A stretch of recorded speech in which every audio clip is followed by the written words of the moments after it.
Good morning! Today is Saturday at kakatapos lang namin magsimba. Nag-aantay kami dito ng bus at meron ulit kaming pupuntahan. Ayan na yung bus na sasakyan namin at umabot ng 30 to 40 minutes ang biyahe namin. At andito na kami sa isa sa pinakamaluwang at family-friendly malls dito sa Al-Ain, ang Bawadi Mall. Nadaanan namin itong jewelry stall at madaming pagpipilian.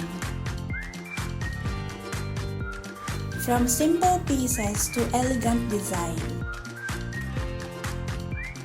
Ang sarap maglakad dito sa mall kasi maluwang, maaliwalas at halos wala masyadong tao.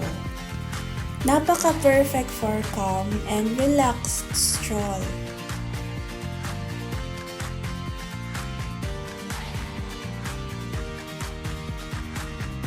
Meron din silang stage para sa mga event at sa mga pagtatanghal.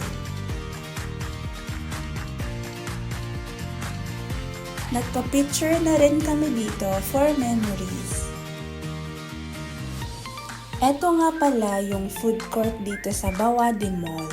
Ang luwag at super linis. Parang ang gaan ng feeling kumain dito at relaxing yung lugar. May kids play area din pala dito at madaming activities para sa mga bata.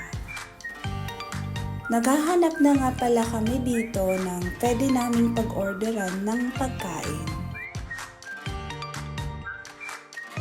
At dito sa KFC namin piniling mag-order. Tinignan namin yung menu at eto na yung napili namin. Napaka-convenient dito kasi pwedeng gumamit ng card kaya mabilis at easy access sa lahat ng shops. Pabalik na kami dito sa upuan namin at may nadaanan kaming chocolate fountain.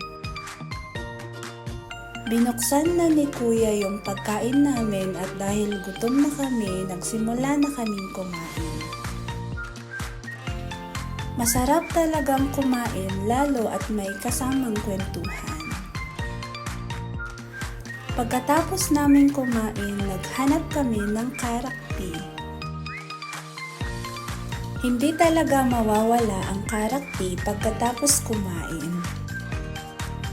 Dumating na rin si ate galing sa duty at siya naman ang kakain.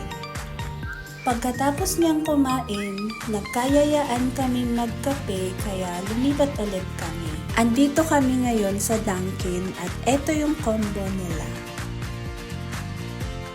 Nag-order na nga kami dito ng brewed coffee at donut. Ang ganda din pala ng ambience dito at maluwang. Dumating na nga yung order namin na Bavarian at coffee. A cup of coffee plus good company is equal to perfect kwentuhan. At dahil gabi na, pauwi na kami dito. Pero merong bibilhin pala si ate kaya nagtanong kami dito sa directory. Meron daw pala siyang bibilhin dito sa Marks and Spencer. Meron din pala silang binibentang pagkain dito sa M&S. Ang nakita namin mostly na binibenta nila ay chocolates, breads, tsaka mga cookies. At eto nga yung bread na gustong bilhin ni ate. Masarap daw kasi ang bread na to.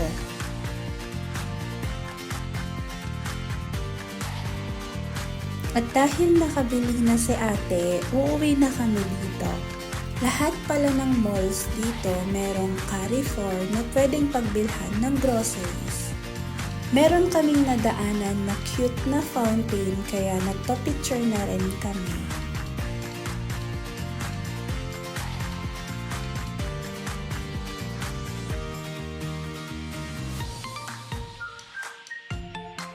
At dahil gusto namin more memories, more pictures, papunta na nga kami dito sa bus stop.